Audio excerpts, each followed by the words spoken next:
നമസ്കാരം. മലയാളി വാർത്തയിലേക്ക് സ്വാഗതം. ഇക്കൊല്ലം തന്നെ ഇനിയും സംഭവിച്ചേക്കാം വയനാട്ടിൽ സംഭവിച്ചതുപോലുള്ള മഹാദുരന്തങ്ങൾ.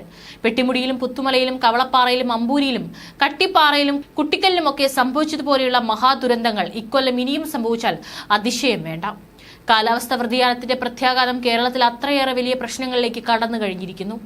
മുന്നറിയിപ്പുകളൊന്നുമില്ലാതെ പെരുമഴയും ഉരുൾപൊട്ടലും സംഭവിക്കാവുന്ന ആയിരക്കണക്കിന് മലയോരങ്ങളാണ് ഇന്ന് കേരളത്തിലുള്ളത്.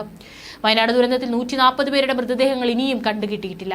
ചാലിയാർ പുഴയിലൂടെ 40 കിലോമീറ്റർ വരെ ഒഴുകിയ ശേഷമാണ് ജീർണിച്ച മൃതദേഹങ്ങളും ശരീരഭാഗങ്ങളും കണ്ടെത്തിക്കൊണ്ടിരിക്കുന്നത്. 600 ഏക്കർ ഭൂപ്രദേശം ഉരുൾപൊട്ടലിൽ ഒലിച്ചുപോയി എന്ന അവിശ്വസനീയമായ സാഹചര്യത്തിനാണ് വയനാട് സാക്ഷ്യം വഹിച്ചിരിക്കുന്നത്. ടൂറിസത്തിന്റെ മറവിലെ അനധികൃത നിർമ്മാണവും പാറഖനനവുമാണ് ഈ പ്രകൃതി ദുരന്തങ്ങളുടെ എല്ലാം അടിസ്ഥാന കാരണമായിരിക്കുന്നത്. ഇടുക്കി ജില്ലയിൽ മൂന്നാറും ദേവികുളവും അടിമാലിയും പീരുമേടും ഉൾപ്പെടെ 50ലേറെ അപകട മേഖലകളാണ് നിലവിലുള്ളത്. മലപ്പുറം, വയനാട്, കോഴിക്കോട് ജില്ലകളിലും ഇത്തരത്തിൽ അപകട സ്പോട്ടുകൾ പലതാണ്. കേരളം നേരിടുന്ന ഏറ്റവും വലിയ പ്രതിസന്ധി മേഘവിസ്ഫോടനവും മിന്നൽ പ്രളയവുമാണ്. നവംബർ മാസത്തിൽ വരെ ഇക്കൊല്ലം പേമാരിയും പെരുമഴയും വെള്ളപ്പൊക്കവും മണ്ണിടിച്ചിലും തുടരാമെന്ന സാഹചര്യമാണ് കാലാവസ്ഥാ വിഭാഗം മുന്നോട്ട് വെക്കുന്നത്. ഇക്കൊല്ലം ജൂൺ മുതൽ ഓരോ ആഴ്ച ഇടവിട്ട് ഓരോ ജില്ലയിലും ഓരോ പ്രദേശത്തും പെരുമഴയും വെള്ളപ്പൊക്കവും മേഘവിസ്ഫോടനവും ആവർത്തിച്ചുകൊണ്ടിരിക്കുകയാണ്.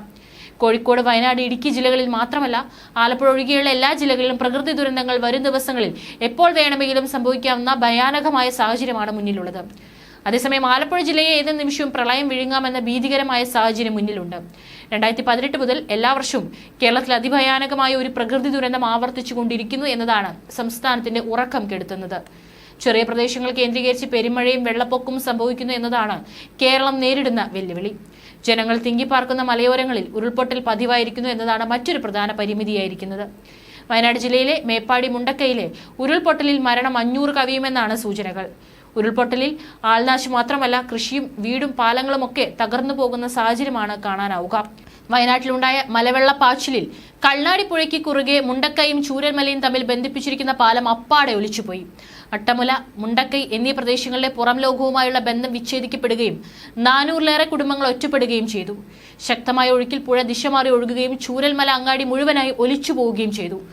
100 ജീവനങ്ങളാണ് നഷ്ടപ്പെടുന്നു എന്നത് മാത്രമല്ല, പല ഗ്രാമങ്ങളും കേരളത്തിലെ ഭൂപടത്തിൽ നിന്ന് അപ്രത്യക്ഷപ്പെടുന്നു എന്നതാണ് ഓരോ ദുരന്തത്തിന്റെയും ബാക്കിപത്രം.